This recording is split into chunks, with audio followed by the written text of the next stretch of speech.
உலகம் முழுதும் வாழக்கூடிய ஸ்ரீ வாராகி பக்தி சேனல் நேயர்கள் அனைவருக்கும் உங்கள் சுதா பாஸ்கரனின் நமஸ்காரங்கள். அன்றாட லைஃப்பில் நம்மளுக்கு ஏற்படக்கூடிய சின்ன சின்ன விஷயங்களுக்கான சந்தேகங்கள் பற்றிய தெளிவுகளை தருவதற்காக உயர்திரு ஸ்ரீ வாராகி ஈசனேசன் சுவாமிகள் நம்மோட இருக்காங்க. வாங்க அதை பற்றின தெளிவுகளை நம்ம அவரிடமிருந்து பெறலாம். நமஸ்காரம் சார். நமச்சிவாயம்மா. ஜெய் வராகி. ஜெய் வராகி. நல்லா இருக்கீங்களா? நல்லா இருக்கோம் சார். நீங்க நல்லா இருக்கீங்களா? அருமை அருமை. நல்லபடியா போயிட்டு. கார்த்திகை தீபத்தன்று நம்ம வீட்டில் என்ன எண்ணெயில் விளக்கேற்றலாம் அப்படிங்கிறத பற்றி ஒரு விளக்கம் சொல்லுங்களேன். கண்டிப்பாக. முதல்ல உலகம் முழுவதும் வாழக்கூடிய அன்பு பக்தர்கள் அனைவருக்கும் உங்கள் தாம்பரம் ஸ்ரீ வாராகி ஈசனேசன் சுவாமியுடைய நல்லாசிகள், வாழ்த்துக்கள். ஜெய் வராகி. ஜெய் ஜெய் வராகி. நமச்சிவாயம். நல்ல கேள்வி. உலகம் முழுவதும் வாழக்கூடிய என் அன்பு பக்தர்களே, என்ன கேள்வி கேட்டிருக்கிறாங்க அப்படின்னா, கார்த்திகை தீபத்தன்று எந்த தீபத்தில் தீபம் ஏற்றினால் என்ன மாதிரியான பலன் கிடைக்கும்? பொதுவாக தீபம் அப்படின்னு சொன்னாலே அது சிவபெருமான் நம்முடைய உயிருக்கு சமமானது. இதை முதல்ல நமக்கு எடுத்து சொன்னவர் வள்ளலார். அருட்பெரும் ஜோதி அருட்பெரும் ஜோதி தனிப்பெரும் கருணை அருட்பெரும் ஜோதி. அதை எப்படி சொல்கிறாருங்க அவர்? அருள் பெரும் ஜோதி. அந்த பெருங்கிறத நல்லா இழுத்து சொல்லணும். அருட்பெரும் ஜோதி. பெருஞ்சோதி. அது பெருசு, அடிமுடி காணாத ஜோதி. அயனும் மாலும் அறியாத அரிய ஜோதி சொல்கிறாங்கல்ல. அயனும் மாலும் அறியாத ஜோதி. அப்போ அந்த அருட்பெரும் ஜோதி பெருசு. நம்ம இமேஜினேஷன்ஸ் எப்படி இருக்கணும்னா, பூமியை கடந்து விண்ணை கடந்து அதை விட ஒரு தீப சுடர் ஒளி எப்படி இருக்குமோ அதை போல சிவபெருமான் நிற்கிறார் அப்படின்னு வள்ளலார் சொல்கிறார். அதனால தான் இன்னைக்கு கூட நீங்கள் அந்த வடலூர் செல்வீர்களே, ஆனால் அந்த வடலூர்னு இல்லைங்க, எங்கெல்லாம் சமரச சுத்த சன்மார்க்க சங்கம் இருக்கோ அங்கெல்லாம் போனீங்கன்னா தீபம் தான் அங்கே சுவாமி. ஒரு பெரிய கூண்டு ஒன்று இருக்கும். அந்த மடத்துக்குள்ள கண்ணாடி பெட்டகத்துக்குள்ள ஒரு பெரிய ஜோதி எரியும். அதுதான் அங்கே தெய்வம். அங்கே சிலாரூபமாக சாமி இருக்க மாட்டார், ஜோதி வடிவமாக சாமி இருப்பார். இதுதான் நாவுக்கரசு பெருமான் சொன்னார். ஜோதிய சுடரே சூழொளி விளக்கே சுரி சூழல் பண்ணை முல்லை மடந்தை பாதிய பரனே பால் கொள்வன் நீற்று பங்கயத்து அயனும் மாலரியா நிதியே செல்வ பெருந்துரை சொரியுள் செழுமலர் குருந்தம் மேவிய சீர் ஆதியே அடியேன் ஆதரித்து அழைத்தால் அது எந்துவோ என்று அருளாயே. ஆதியே அடியேன். ஆதியேன் யார் சொல்கிறாருங்க? சிவபெருமான சொல்கிறார். அடியேன்னு தன்னை சொல்லிக்கிறார். ஆதியே அடியேன் ஆதரித்து அழைத்தால் அது எந்துவோ என்று அருளாய். என்னப்பா எனக்கு கூப்பிட்றா? என்னப்பா உனக்கு வேணும்? ஏதோ ஒரு பையன் குரல் கேட்குதே, ஏதோ நம்மளை கூப்பிட்றானே ஒரு குழந்தை, என்னப்பா வேணும் உனக்கு அப்படின்னு கேட்டு, நான் கேட்குறதே எனக்கு அருள் புரிவாயே அப்படின்னு அவர் சொன்னார். அப்போ இந்த தீபம் வீட்டில் தீபம் ஏற்றுறதால அந்த ஒட்டுமொத்த குடும்பத்துடைய துன்பங்களையும், ஒரு வீட்டில் ஒரு 4 பேர் இருக்காங்க, 5 பேர் இருக்காங்க, 6 பேர் இருக்கிறாங்க. எப்படி? பெற்றோர்கள் வயதானவங்க 2 பேர், அப்பா அம்மா, அப்புறம் அவங்க பசங்க, கணவன் மனைவி, மருமக பையன், 4 பேர் ஆகிட்டாங்களா, அவங்களுக்கு 2 பசங்க. அப்போ ஒரு குடும்பம்னா மினிமம் 6 பேர் இருக்காங்க. அந்த 6 பேரில் 3 பேருக்கு ஒரே ராசியாக இருக்கும். 2 கடகமாக இருக்கும், 2 மீனமாக இருக்கும், 2 ஏழரை சனி நடந்துக்கிட்டு இருக்கும், 2 தசாபுத்தி நடந்துக்கிட்டு இருக்கும். ஒரே வீட்டில் 3 பேருக்கெலாம் சனியுடைய தாக்கம் இருக்கும்.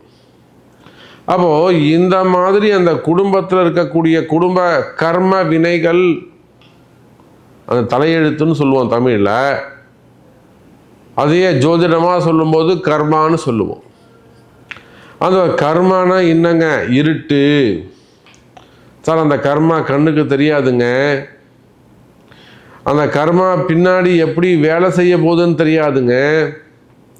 அந்த கர்மா நாளைக்கு எப்படி உங்கள் முன்னாடி எழுந்து நிற்க போகுதுன்னு உங்களுக்கு தெரியாது. அப்போ கர்மானா என்ன?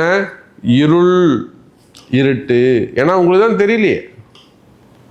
அதை தெரிஞ்சிட்டா நீங்கள் ஞானி ஆகிடுவீங்க. ரிஷிகளுக்கு தெரியும், ஞானிகளுக்கு தெரியும், அந்த கர்மா கண் முன்னாடி தெரியும். இத்தனாம் தேதி இத்தனை மணிக்கு இங்கே மழை பெய்யும் போது, இடி இடிக்கும் போது, இதான் பஞ்சாங்கத்தில் போடுறாங்க. அது ஞானிகள்.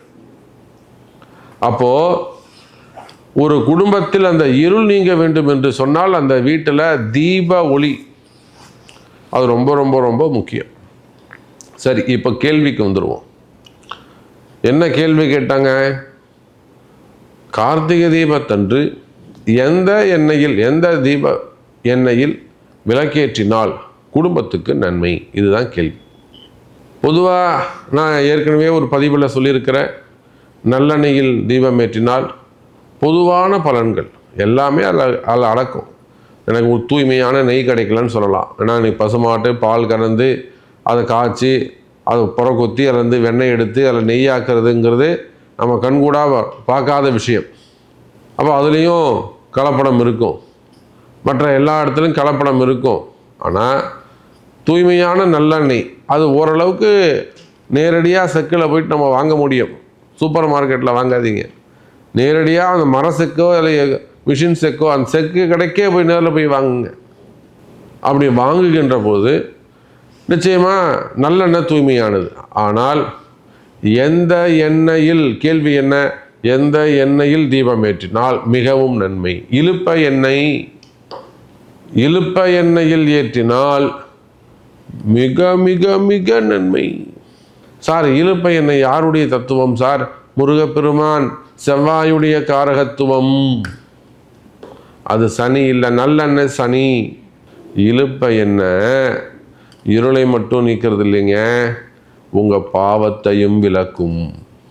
சார் ஒரு காலத்தில் இந்த தீப்பந்தம் ஏற்றுவாங்க பார்த்தீங்களா, இந்த ராஜாலாம் நடந்து போகும்போது. ஏன் இன்னைக்கு கூட ஸ்ரீரங்கமாகட்டும், திருவண்ணாமலையாகட்டும், பெரிய பெரிய ஆலயங்களில் சுவாமி புறப்பாடு முன்னாடி 10,000 லைட்டு வெளிச்சம் இருந்தாலும் தீப்பந்தம்னு ஒன்று பிடிப்பாங்க. அந்த தீப்பந்தம் எதில் ஏற்றுறாங்க சாமி? இலுப்ப எண்ணெயில் தான் ஏற்றுவாங்க.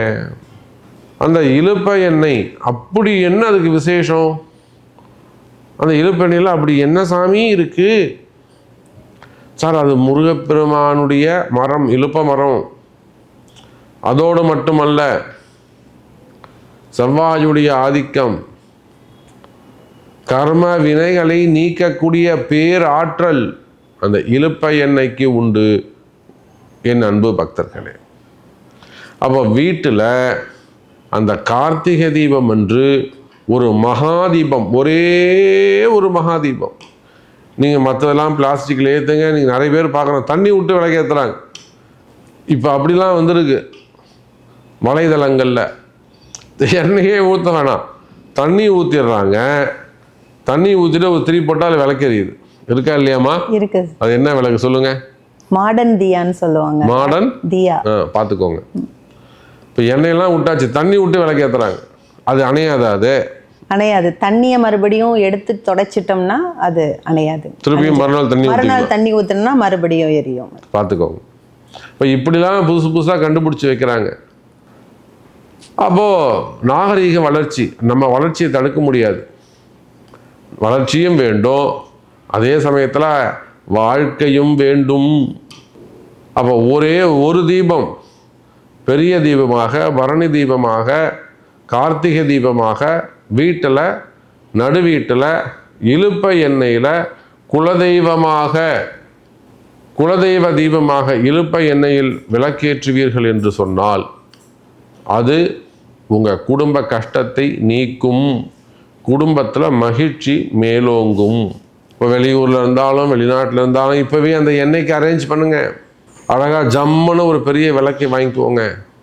அதில் 2 பஞ்சு திரியை ஒன்றாக்குங்க, திக்கா வச்சு விளக்கேற்றுங்க. சந்தோஷமாக இருங்கள் என்பதை தெரிவித்துக்கொண்டு மீண்டும் ஒரு அற்புதமான பதிவில் சந்திக்கிறேன். நன்றி. நமச்சிவாயம். ஜெய் வராகி. ஜெய ஜெய் வராகி. அருமை சார், அருமையாக விளக்கம் தந்தீங்க. எங்களோட சந்தேகங்களுக்கான தீர்வு ரொம்ப அருமையா தெளிவா எங்களுக்கு கிடைச்சதுல எங்களுக்கும் மகிழ்ச்சி. இது போல இன்னும் பல ஐயங்களுக்கான தீர்வுகளை உங்க மூலமா நாங்க தெரிஞ்சுக்க விரும்புறோம். வேற ஒரு பதிவுல அடுத்து சந்திக்கலாம். நன்றி. நமஸ்காரம். நமஸ்காரம். ஜெய்